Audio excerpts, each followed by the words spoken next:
Halo is officially coming to PlayStation. So, are the console wars really over? Let's talk about it. Did you ever think that the console wars would be over? You know what? I never did. I try not to think about the console wars as much as possible because it reminds me of a time when I was probably less smart than I am now. Yeah. You really had a 10,000 yards there. Yeah, because I remember being on the GameSpot forums many, many years ago and being like, this guy's right, the PlayStation 3 is the best console ever. And then being like, a year later being like, I only said that because I spent £700 on it and needed to justify it. And that's when I had my eye-opening moment where I went, confirmation bias?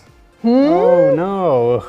But no, we're basically talking about console wars, hopefully in a non-inflammatory way, because they have Xbox has officially announced that Halo remake, Halo, what is it? Halo Combat Remade, or Combat Campaign Evolved, is coming to PlayStation, being remade in Unreal. And this is the latest in a string of Xbox games that are making their way downtown to PlayStation. This is the big one though. This is the crown jewel. Remember how weird it was when Master Chief was in Fortnite? And then Kratos was in Fortnite and everyone was like, oh my god, I never thought I'd live to see the day. Wait, Master Chief was in... Is it Soul Calibur? Or there was a fighting game. Whenever Master Chief appears anywhere but Halo, I'm like, this is weird. I don't know, like, I'm not into this. But he's going to be on PlayStation in his own game though, so should be a little more easy to swallow that pill, hopefully. But like we said, like this is the crown jewel of Microsoft's IP library, so all bets are off. That means Viva Pinata is going to be on PlayStation at some point. I will holding out hope. Holding out hope is going to be on PlayStation. But no, I mean, yeah, we've also got GameStop saying that they're taking neutral ground.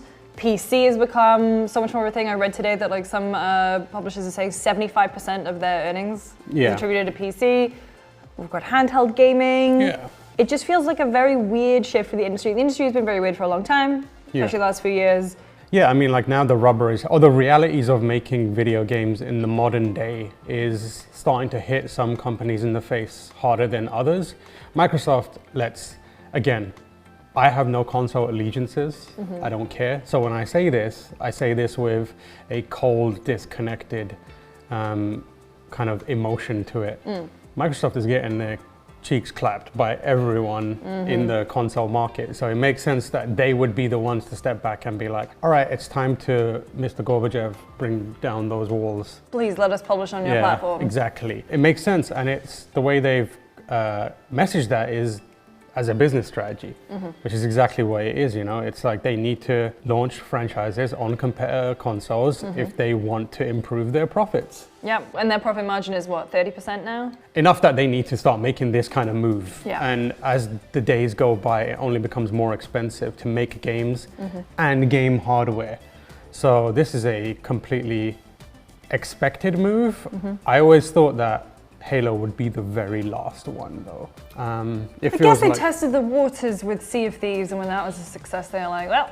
Yeah, Sea of Thieves has done well. Forza. Forza did well. And there's a whole bunch of other games that technically have made it onto PlayStation that are technically Xbox created by studios owned by Xbox. Like Deathloop, for example.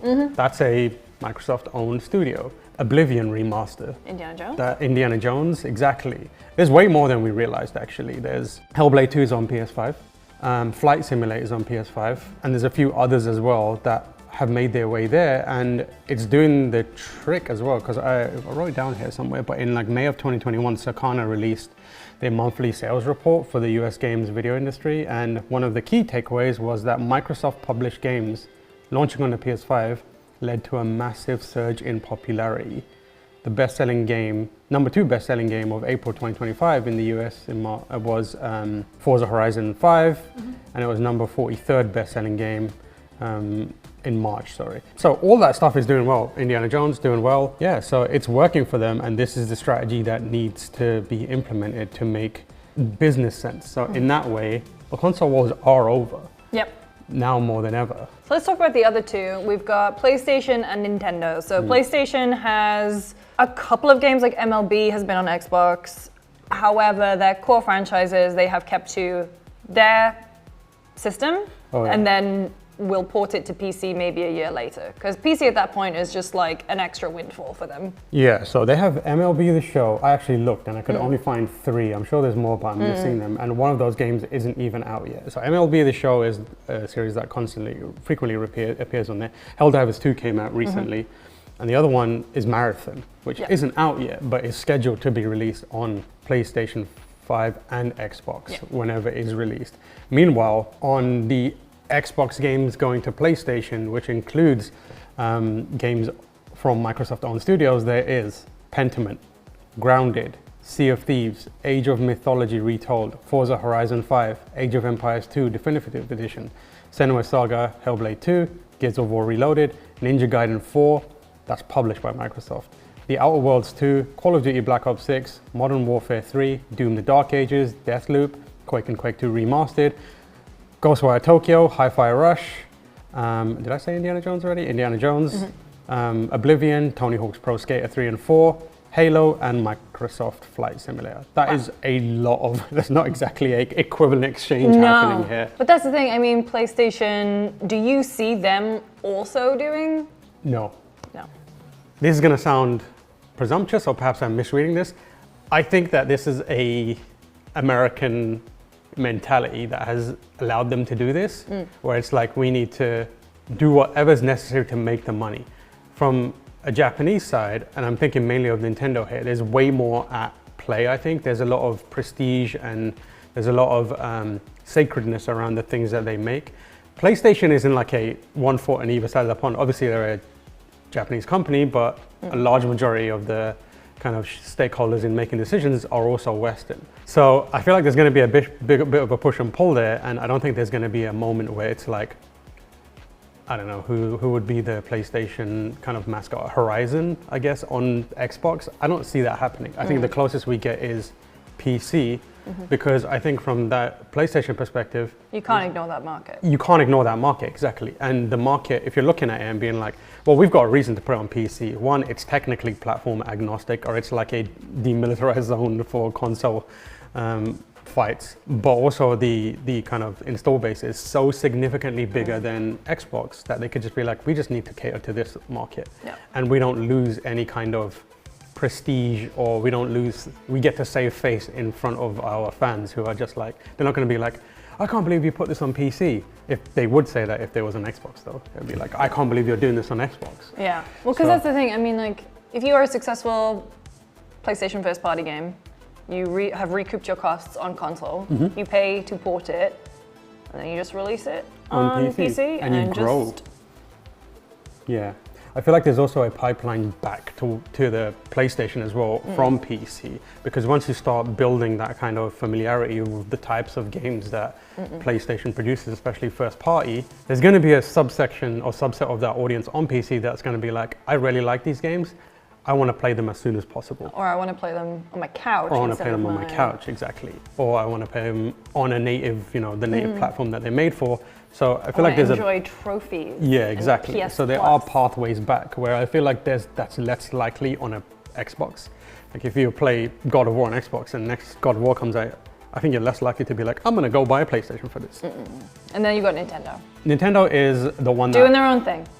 Exactly. They're not doing. I think they're going to remain isolated, and I did think about why that is, and I think that we've talked about this as well. It's like their franchises generate a lot of revenue. So much. They never drop the price of their games. Yep. Or very rarely will they do that anyway. Got their war chest. Yep, they have their war chest. They've also acknowledged that games are more expensive to make now. I think Shintaro Furukawa told investors fairly recently that software development has become much bigger in scale and takes longer, and it requires more risks and money. However, all of that for Nintendo compared to like Xbox and PC and PlayStation is still minuscule. Yeah. Like they are technically a generation behind everyone else. They're a little more calculated. They're not trying to make modern technologies baked into all their consoles. So having said that, they are still making games, pricing games higher. Mario Kart 8 was their first $80 game, and they have other $80 games. Was it worth it? I don't know, maybe. The funny thing is, like, Donkey Kong was 70. But I think the thing that is keeping them out of this game is one, their properties have a prestige around them that never dulls. Even if they make bad games in a franchise, they never like drop in popularity. And now we're in the theme park game, we're in the movie game, we are, you know, can't swing a cat for Without Nintendo hitting a properties. Nintendo, yeah. And that's the thing where it's like, if they maintain that closed nature of their IPs where they're going, they benefit way more because you're not getting those games anywhere else. Like anyone who watches, and especially kids, they watch a Mario movie and they want to play the next Mario game, you have one place you can buy that. That is it. So it's like more directly beneficial to them. And also the stuff that they make are higher quality, without offending anyone. Like, who's watching the Twisted Metal series and going, I'm gonna go play Twisted Metal now? I mean, I wonder, I mean, that's the thing, is like, the other way is like Minecraft. But Minecraft is already everywhere, yeah, I guess. And that's like a Microsoft property as well, I guess. But I just feel like they are way more into leveraging their IPs. They have, you know, the Mario movie, they have a Zelda movie in production. Donkey Kong. Donkey Kong. They have Nintendo World, the theme park. There's rumors of a Zelda world or something like that happening. And then the place that they explore beyond their own consoles or their own hardware is mobile. Which they make a killing on. Well, they make a killing off despite not putting out the best games. Like Mario Run was whatever, Fire Emblem was whatever, and then Animal Crossing they closed down. Yeah, exactly. But they still make enough money for them to do that stuff. It's the Pokemon stuff that really kills it for them. Billion. But Hot billion in first year. Exactly. Still, So they're better about. I think they're more dedicated to being like, this is our park and no one else can play in it. Yeah. So I mean, to kind of wrap things up here, are the console wars over? Has Microsoft bowed out? I think the console wars are over. I don't think the platform wars are over. So I think the theater of war has moved already. War never changes except in modern day where they are now digital wars. I feel like battle happened. What was it? What's the start of like War is at Sea? Yeah. Movie? What is that? Master and Commander. Yeah, Master and Commander. That's the one. Oceans of Battlefields. That's it. Oceans of Battlefields. The digital platforms, I think, is where the beef is happening now. Because if it's your own storefront, then you get 100% of those profits. Storefronts are where the fights are happening, and it's happening. Some people are aware of it, some people aren't aware of it. I think everyone found out last week that Amazon was trying to take on Steam, and like, because they had an Amazon VP posted on LinkedIn as VP of Prime Gaming at Amazon. We failed multiple times to disrupt the game platform Steam. We were at least 250 times bigger. And we tried everything, but ultimately Goliath lost.